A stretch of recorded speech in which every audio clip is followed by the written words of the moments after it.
the incident that if I give you more room, or let's say I angle the noodle more out to the right, then I give you a little bit more room to come maybe a little steeper, but I don't let you get too shallow. Now in the case that if I held that in a perfect same position, you're going to have to really force yourself to go very under.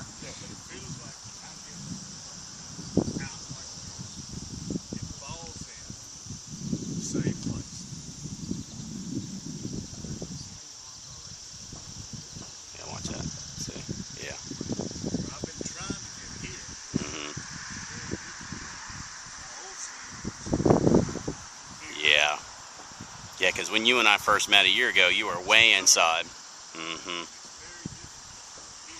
Yeah. Well, and like you and I were talking about before we started videoing, most people, again, the big thing with them is they'll yank it on the inside, and that energy only allows for it to come over the top. And some of that's just the momentum that you logistically create in the first part of your takeaway. Well, if you, now not necessarily, remember, you're not picking the club straight up and straight down, but it feels steeper. It feels a lot steeper. No, it's not. You know, and again, plenty of good players. Ricky Fowler, Ryan Moore, Jim Furyk. Yeah, they keep the club out there. Right.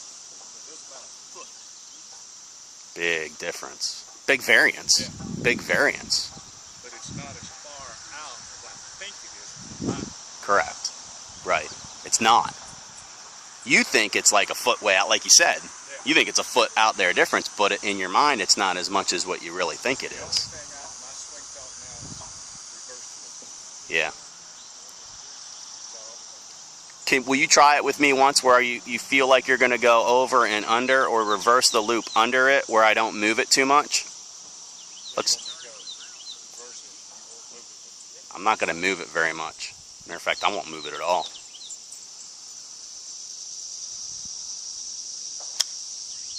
Where'd you go down? Where'd you come down? Yeah. Did you go under it or over it? Or you didn't know? Yeah, you weren't under it. You were over it. Yeah. That's why I hit it that. Well, now listen too, and you may hit it heavy even if you go under it. If you come under it too much, now the angle of attack's too shallow, so you're going to hit behind it. But what you might do is if you really feel the exaggeration of, again, reversing the loop or going more over and under, you may catch actually a swimming pool noodle on the downswing or collide into it because you think you're going to go way under it, but I'm not giving you any leniency room. You see what I mean? I'm going to bring it a little closer. Now do it. Really go under it.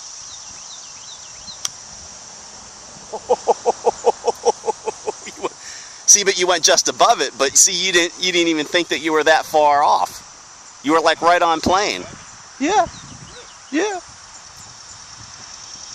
But see, the path was when the club came down, it was right, like almost hit the noodle. Almost caught it. But it was right by it. It wasn't like way over it, right? Yeah. It was on a better path. That's why that ball went perfectly straight. You didn't hit the ground before the ball, though, either, did you? No. Watch, I'll move it again.